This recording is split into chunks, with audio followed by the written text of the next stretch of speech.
8월 15일 주일 매일 묵상의 집 주일 5분 메시지. 그들이 나를 섬길 것이니라. 출애굽기 8장 1절. 여호와께서 모세에게 이르시되 너는 바로에게 가서 그에게 이르기를 여호와의 말씀에 내 백성을 보내라. 그들이 나를 섬길 것이니라. 오늘은 76주년 광복절입니다. 35년간의 일본 제국주의의 압제에서 광복을 되찾은 것을 기념하는 국경일입니다. 1937년 중국을 침공하며 중일 전쟁을 일으킨 일본은 1941년 미국 하와이 진주만을 기습 공습하며 태평양 전쟁을 일으켜 제국주의의 야욕을 노고라 했지만 1945년 8월 15일 연합국에 무조건 항복하면서 우리나라도 일제의 지배에서 벗어나 나라의 해방과 독립을 맞이하게 되었습니다. 광복절의 광복의 한자는 빛광 돌아올 복으로 빛을 되찾다라는 의미로 우리나라가 일본 제국주의의 지배에서 벗어나 다시 나라의 주권을 되찾았다는 뜻을 담고 있습니다. 광복절은 국경일로 국경일은 나라의 경사를 기념하기 위해 국가에서 법률로 정한 경축일입니다. 우리나라의 국경일로는 3.1절, 제헌절, 광복절, 개천절, 한글날이 있습니다. 광복절은 참으로 우리나라의 경사스러운 날입니다. 참으로 축하해야 하는 기쁜 날입니다. 왜냐하면 잃었던 나라의 주권을 되찾은 날이기 때문입니다.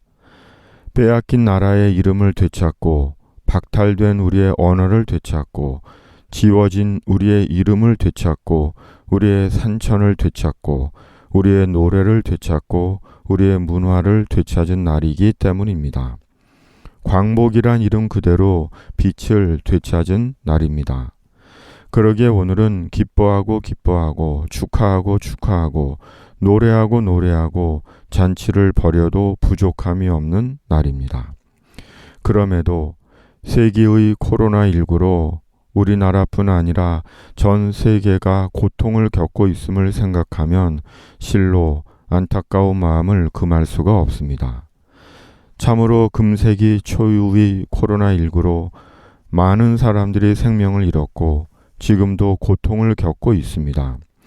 여전히 두려움과 염려에 붙잡혀 있고 물리적 거리 두기만큼이나 마음의 거리가 멀어지고 있고 사람에 대한 의심병이 우리를 슬프게 하고 있습니다.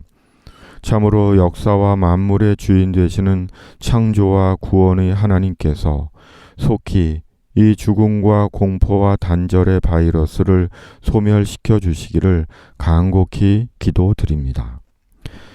이스라엘이 애굽의 노예살이를 한 지 무려 400여 년이 지났을 때 하나님은 이스라엘의 고통의 신음소리를 들으셨습니다. 그리고 모세를 불러 이스라엘을 출애굽시키기로 작정하셨습니다.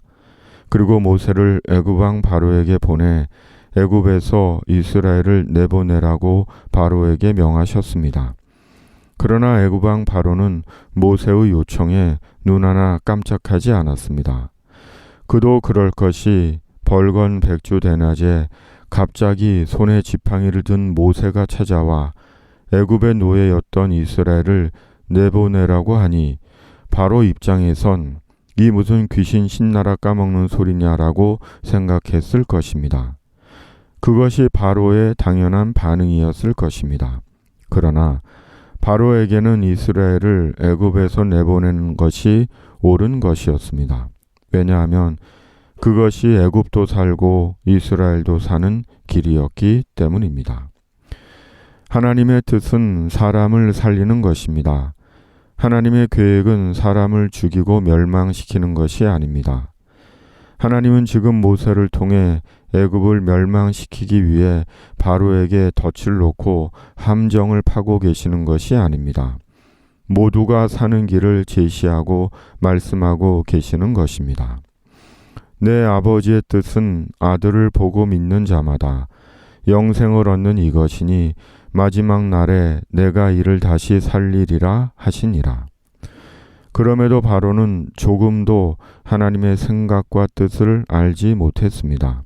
오로지 자기 생각과 권세와 욕심에 붙잡혀 있었습니다.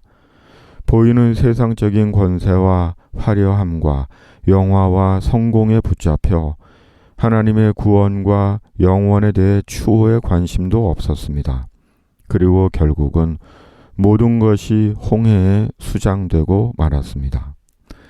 하나님은 사람을 구원하시는 주님이십니다.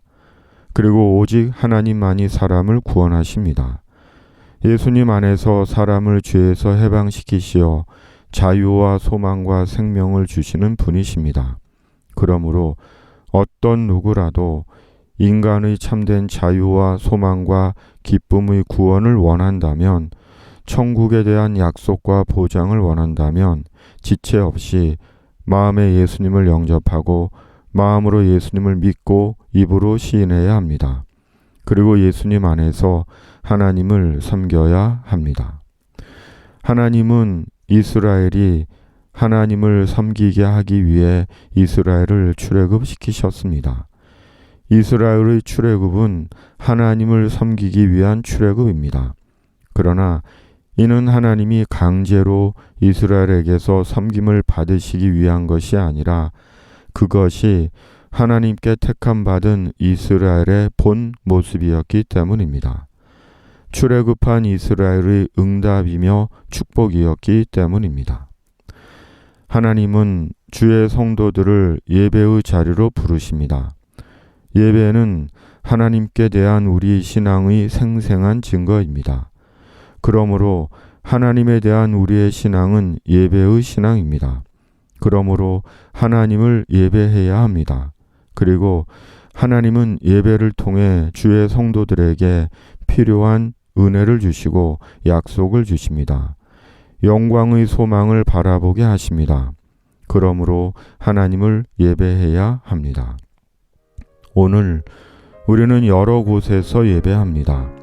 예배당에서, 집에서, 영상으로, 때로는 홀로, 가족끼리, 몇몇 성도들과 함께 등등 참으로 다양한 형태의 예배를 드립니다. 그리고 하나님은 이 모든 예배를 받으십니다.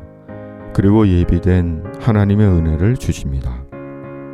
그러므로 어디 있든지 몇 명이 있든지 예배해야 합니다. 오늘은 어느 주일보다 복되고 복된 주일입니다.